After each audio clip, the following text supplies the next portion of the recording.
Hello, my Sugarplums, welcome back to my channel. Guys, in today's DIY, I'm going to be showing you how to make this beautiful epoxy geode wall clock. And it's super beginner friendly, guys. And those clocks are so expensive, they go up to $500. So let's go ahead and make our own, guys. Of course, for a little bit of the price.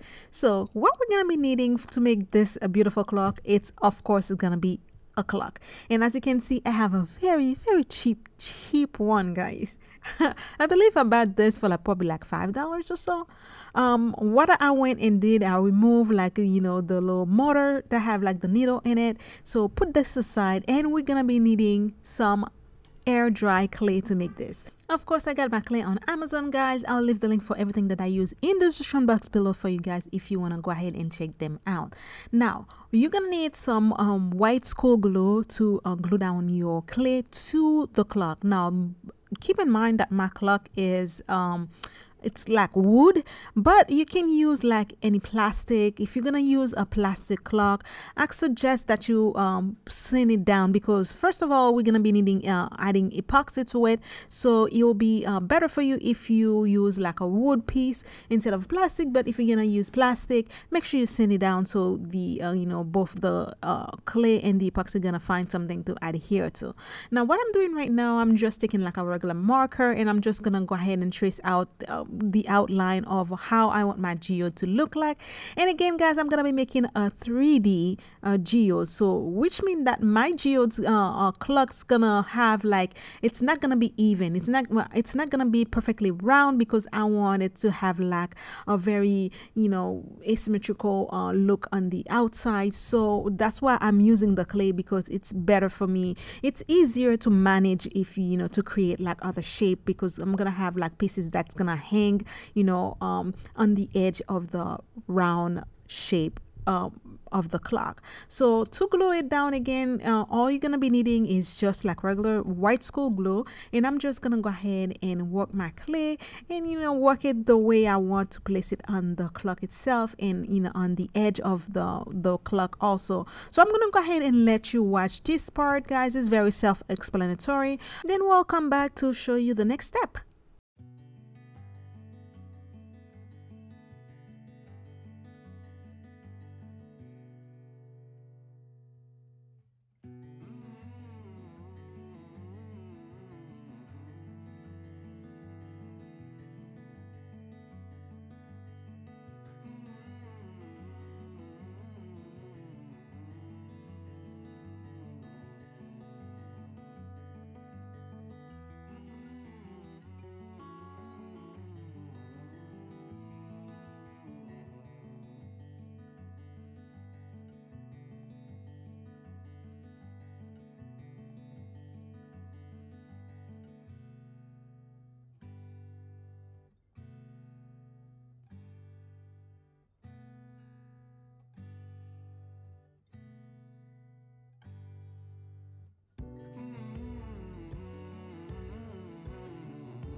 Alright guys, after I finish adding all the clay, this is what it's gonna be looking like. You can see I have added different pieces on the edge to give it that little uneven shape. And then make sure you add your clay on the back also to support the clay that's on the front. And then we're gonna go ahead and let it dry overnight. I let my tray dry completely overnight because I wanted the whole thing to be really rock solid with the next day before we start working with it.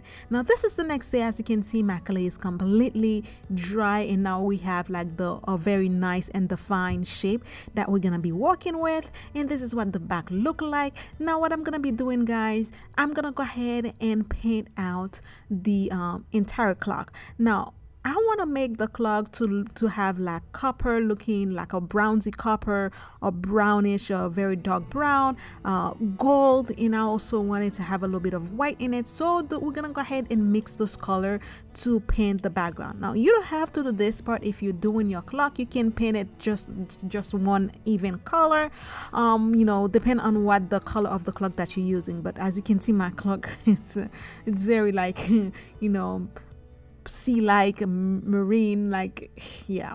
So we're gonna go ahead, and I'm using copper and metallic copper. I'm using like burnt sienna. I'm using also metallic gold, and I'm gonna just go ahead and play with those colors to just paint out the whole clock, and also just do a little accent here and there. And then after that, I'll go over and add some little bit of white in it.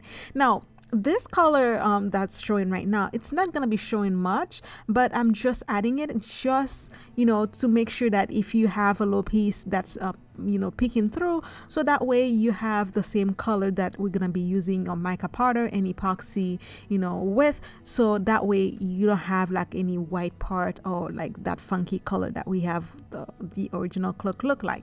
Now this is what it looked like after I finished adding all the paint. As you can see, it's nothing much, guys, trust me. It's a little funky right now, but it's gonna look awesome.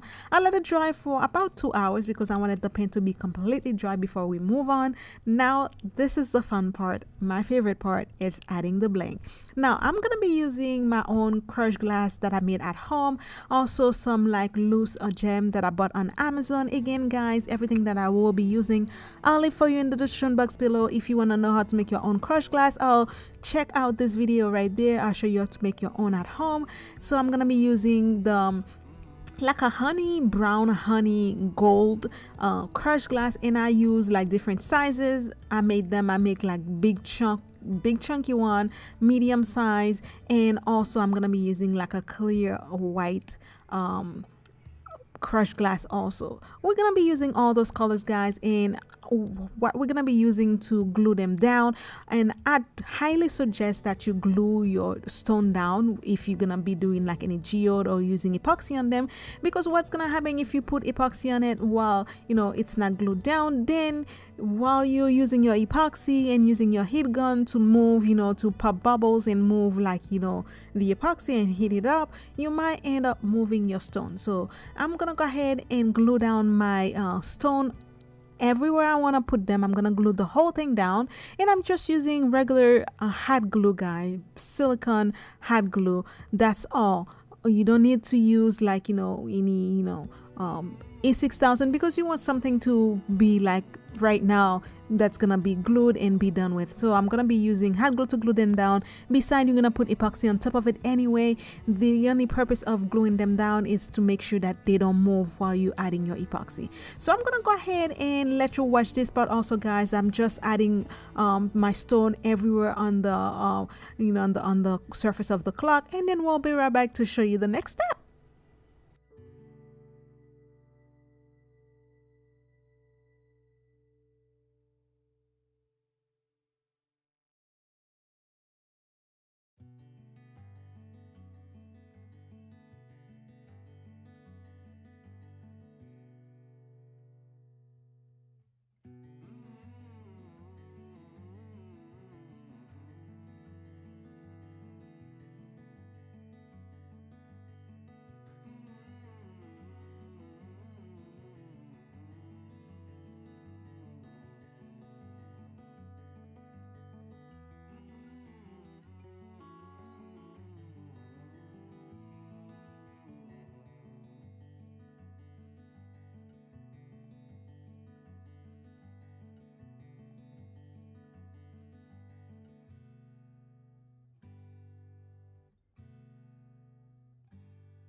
Okay, now we are done adding our gemstone, guys, and it looks beautiful. Now I went and pre-mix my epoxy. As you know, guys, this is the epoxy I'm going to be using. It's from Pro Marine Supply, and I'm using their Tabletop crystal clear epoxy.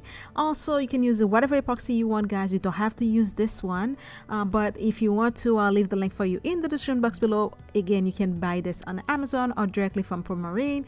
Now I'm going to go ahead on top of all the stone that I added first. I'm going to go ahead with a clear coat of epoxy, and we're gonna be making sure that we add a decent amount of epoxy, you know, on top of the stone to make sure that they are nice and glued down. And then I'm gonna go and add clear epoxy on top of the whole clock, and then we're gonna go ahead and pop the bubble, move the epoxy a little bit. Just, you know, the reason that you have to add a clear coat of epoxy on top of first is just to allow, you know, your colored epoxy that you're gonna be adding later to move better. It's gonna help it flow better. So that's what I'm doing right now. Nothing fancy, guys. And then I'm gonna go ahead and use my clear epoxy. And for the colored epoxy, the mica powder that I use, I'll leave for you everything in the description below again, guys. But I use 3 different colors. I mix Aztec gold with classic gold to give me my gold color, and for the brownish copper color I use a chestnut and copper, and for the white I use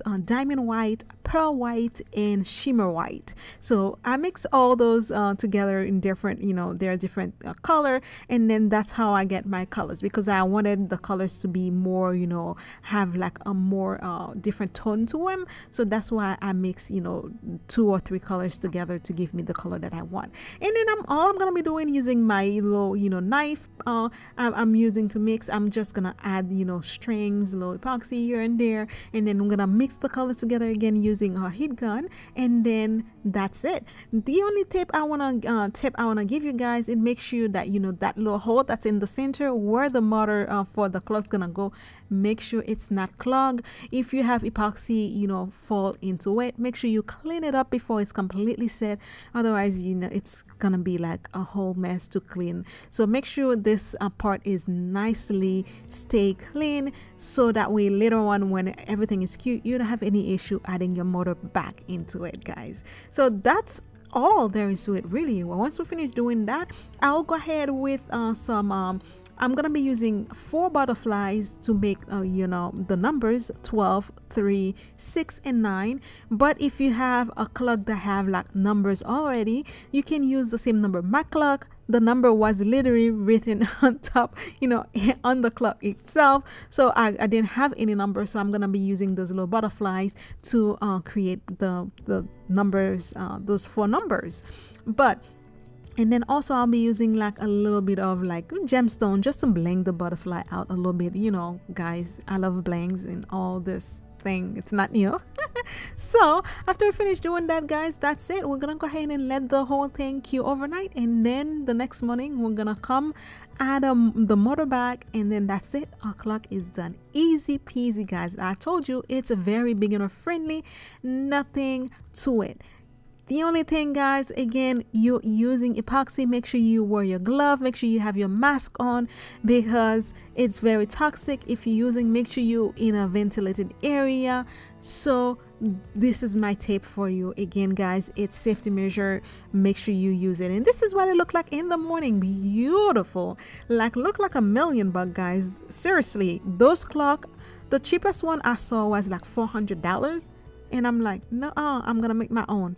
I wanted to make like a big one, but I ran out of epoxy, so I just made the small one that I have. But sometime soon I'll make sure I make a big clock, guys, and I'll make sure to let you know and to let you watch when I make it. And guys, thank you so much for being here. If you're new to my channel, don't forget to go ahead and like this video. If you do, share with your friend and family, and also make sure you subscribe to my channel, please. That will help me out a lot. Click on the bell icon to make you sure that you'll be notified on all my new upload. And if you're an old subscriber, guys, thank you so very much for coming back and watching my video. I really appreciate that, guys. Thank you so very much. I love you so much. And like I said, guys, on this channel we try to post every Tuesday and every Saturday. If we don't post in one of those days, because life happens sometimes, you know, we tend to, you know, have other stuff to do sometimes. So make sure you keep checking and have your notification bell on. And then guys, if you wanna go ahead and try this DIY or any one of the DIY that I make, you can go ahead and follow me on Instagram. I'll leave my Instagram down below for you, and also you can tag me and show me your DIY. I really love to see all of them. Also guys, I want to let you know that next month we'll be doing a new giveaway on this channel. We haven't done one in a while, so let me know if you guys prefer me to do like an Amazon gift card like we did last time, or if there's anything specific like an like a gift card from Totally Dazzle, or any other stuff that you guys would like. Let me know guys, and we'll take it from there and do that next month. And guys, this is it. That's the video for this week. I love you guys so much. I will see you next week for a new video, and as always guys, you know the deal. Be blessed and stay blessed. I love you guys. Bye. Mwah.